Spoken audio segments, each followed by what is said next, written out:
Good morning students.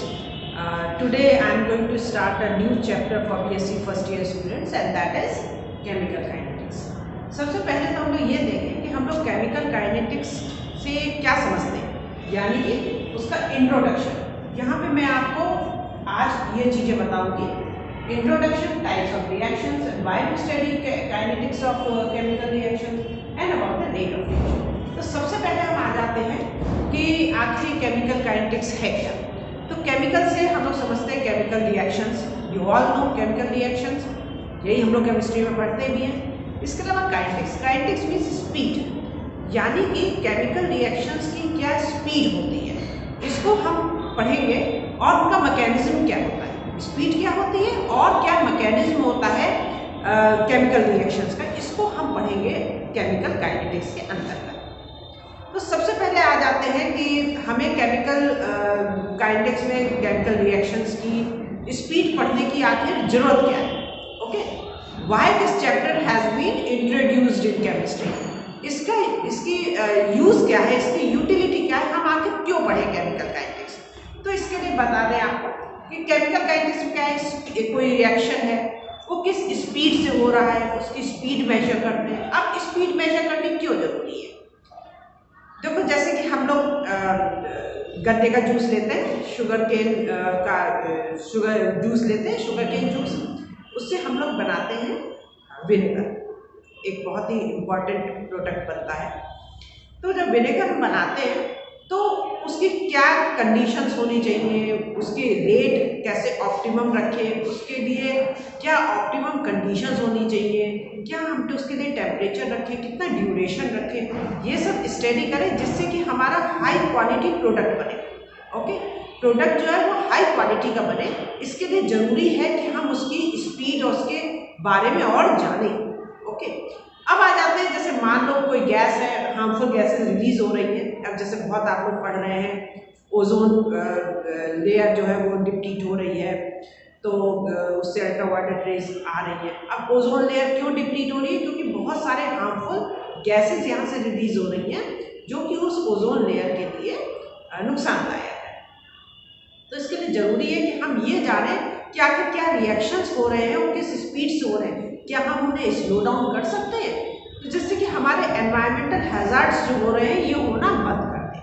कई सारी gases ऐसी हैं एटमॉस्फेयर में जिनको कि अगर हम रिमूव कर पाए किसी मैकेनिज्म के द्वारा, तो हम रिमूव उन्हें कर लें जिससे कि वो एनवायरमेंटल हैजार्ड में ना बदले। ओके, अब आ जाता है ह्यूमन मैनकाइंड के लिए ये सब इम्पोर्टेंट चीज़ें हैं। अब आ जाता है हम लोग जैसे ड्रग्स लेते हैं, ड्रग्स मीन्स मेडिसिन।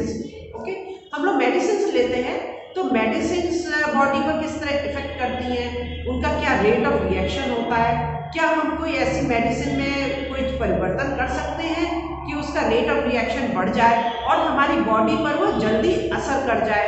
ओके, मान लो पेट दर्द की आपको दवाई दी, तो हम ये चाहेंगे ना कि पेट दर्द हमारा जल्दी ठीक हो, यानी जो रिएक्शन है उसका रेट ऑफ रिएक्शन बढ़ जाए और हमें जल्दी आराम मिल जाए। तो इसके लिए ज़रूरी है कि हम उसकी रिएक्शन काइनेटिक्स पढ़ें पहले, जब पढ़ेंगे तभी तो समझ में आएगा। ओके, इसके अलावा और भी है, जैसे कि हम लोग कोई सामान लाते हैं बाजार से जिसमें प्रिजर्वेटिव एडेड होता है, तो प्रिजर्वेटिव किस तरह से उस चीज़ की शेल्फ लाइफ को बढ़ा दे, उसके लिए ज़रूरी है कि हम स्टडी करें उसकी काइनेटिक्स, जो रिएक्शन हो रहा है उसकी काइनेटिक्स को स्लो डाउन कर दे, कोई ऐसा प्रिजर्वेटिव हम ऐड करें कि उसकी शेल्फ लाइफ बढ़ जाए। जब उसकी डीके होने की काइनेटिक्स को स्लो करेंगे, डीके होने का रिएक्शन होएगा एडिबल प्रोडक्ट में, डीके होने का रिएक्शन होगा, उसको हम कैसे स्लो डाउन कर दें किसी प्रिजर्वेटिव को ऐड करके।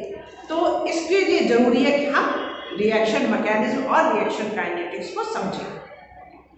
बहुत सारे ऐसे रिएक्शंस होते हैं जिसमें हम लोग कैटलिस्ट ऐड करते हैं to speed up the reaction.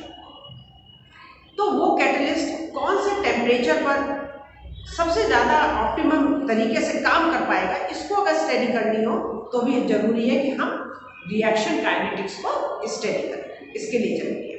इसके अलावा हमारी जो ह्यूमन बॉडी है, इसमें बहुत सारी बायोलॉजिकल प्रोसेसेस हो रही होती है जिनमें एंजाइम जो है वो कैटलिस्ट के रूप में काम कर रहा होता है।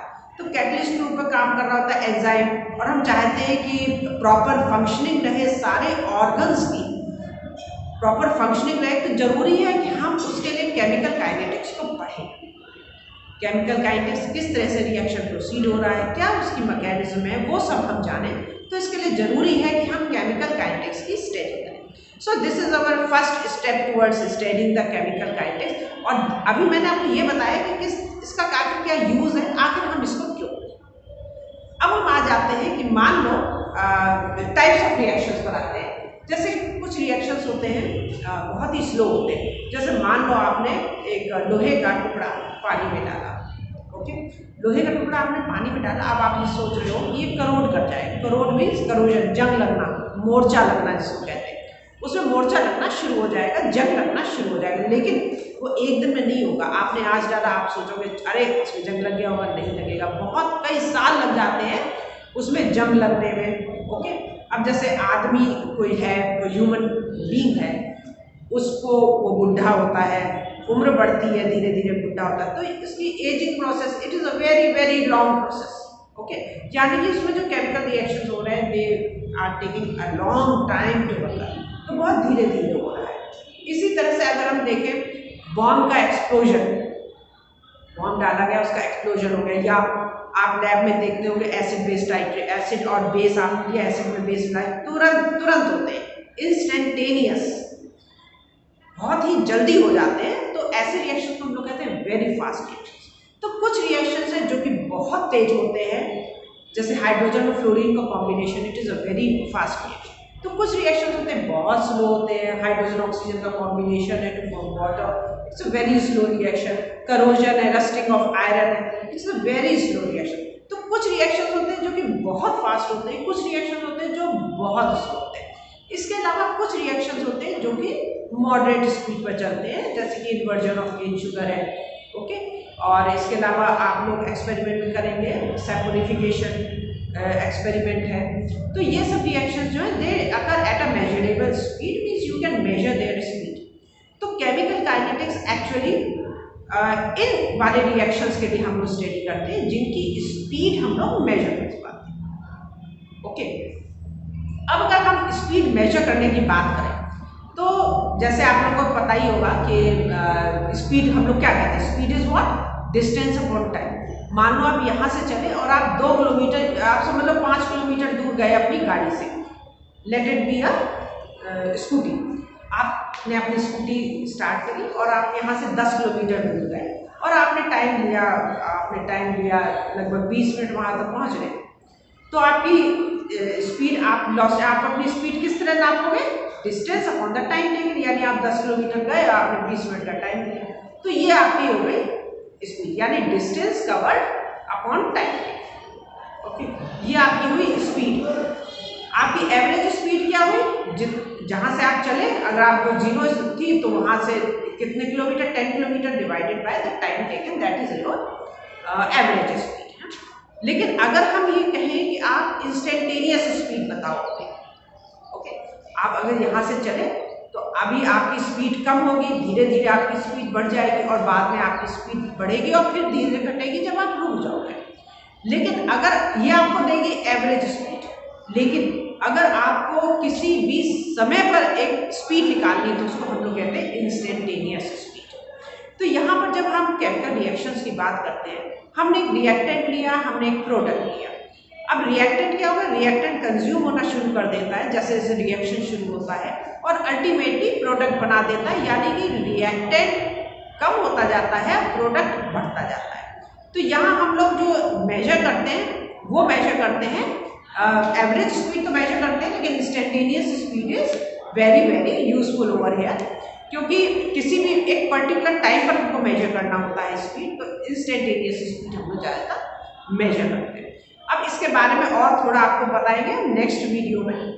इसके अलावा जो आपको बताया मैंने एवरेज स्पीड है, इंस्टेंटेनियस स्पीड, इस पर थोड़ा सा आपको और बता दें।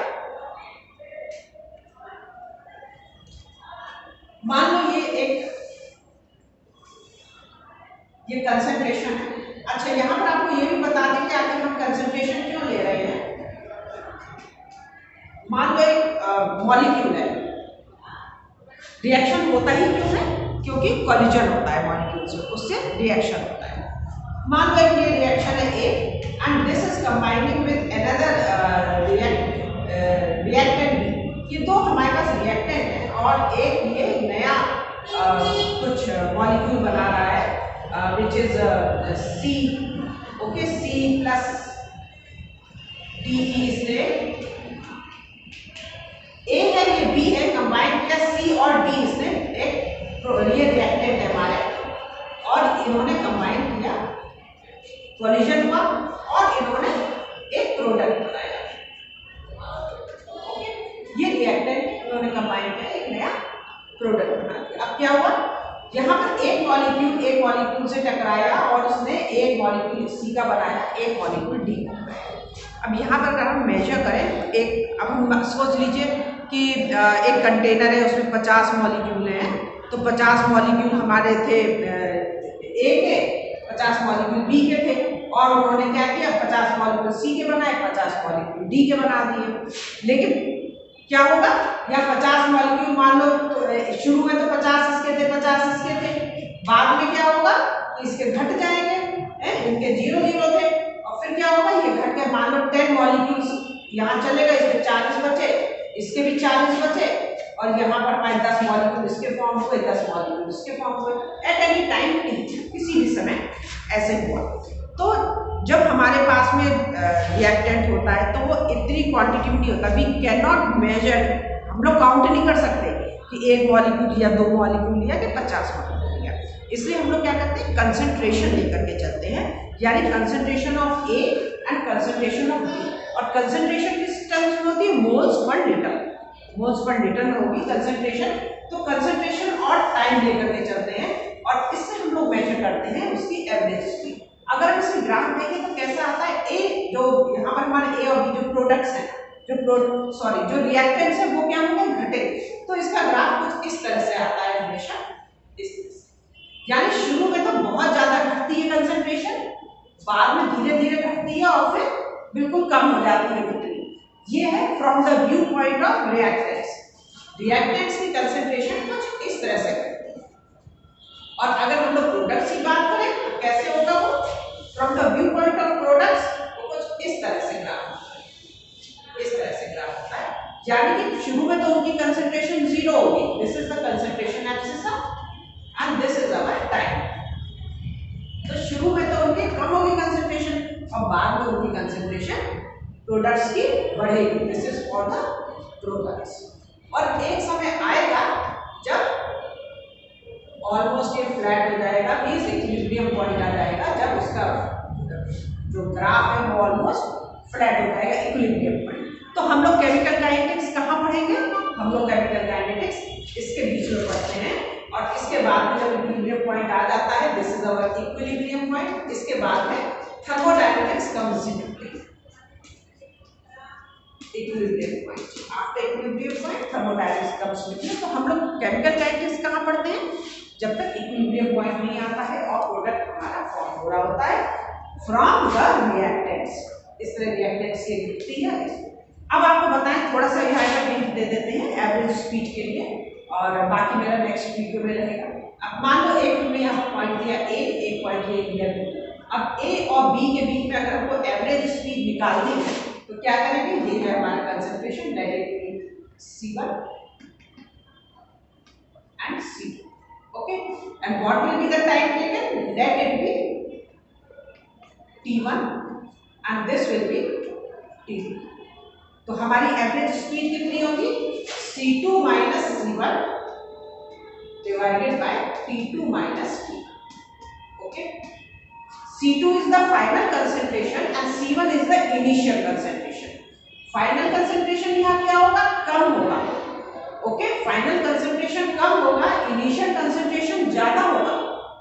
ओके, तो ये क्या होगा, ये आएगा something in negative delta C divided by delta T. ये नेगेटिव को बैलेंस करने के लिए, चूंकि रेट ऑफ रिएक्शन कभी भी नेगेटिव नहीं होता है, okay, rate of reaction is never negative. अब चूंकि रेट ऑफ रिएक्शन नेगेटिव नहीं होता है तो इसको हम लोग हमेशा माइनस में इसको यूज करेंगे। ये मैं आप लोगों को आगे बताऊंगी, जब अभी रेट ऑफ रिएक्शन आपको बताएंगे कि हम लोग जब भी जब भी रिएक्टेंट्स को लेंगे तो उसमें हमेशा माइनस साइन लगाएंगे to compensate for this negative, क्योंकि फाइनल जो है इसका हमेशा कम होता है from the initial, because it is getting consumed, the reactant is getting consumed and the product is being formed.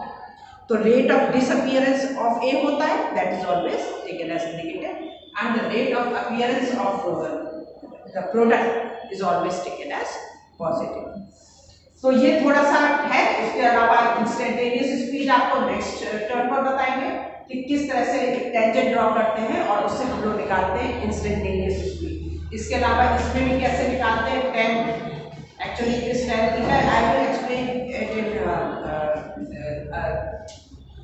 in brief in my next video। ये tan theta हो गया, ये हमारा हो गया बेस अपॉन हाइपोटेन्यूज, तो क्या हो जाएगा x अपॉन t होता है, this is hypotenuse and this is x is concentration and this is time taken, tan theta slope निकालेंगे, slope is what, tan theta, so it will come out to be x upon t, x is the concentration and t is the time taken। so that's all for this one, and next term पर आपको बताएंगे rate law के बारे में, थोड़ा सा order of reaction के बारे में बताएंगे, और इंस्टेंटेनियस कैसे कैलकुलेट करता है। रेट लॉ में स्टोइकियोमेट्री का क्या रोल होता है। Suppose this is a simple process of A forming B, but if there is A forming twice on B, then what is the role of the stoichiometry in calculating the rate equation, rate law? So thank you so much for this.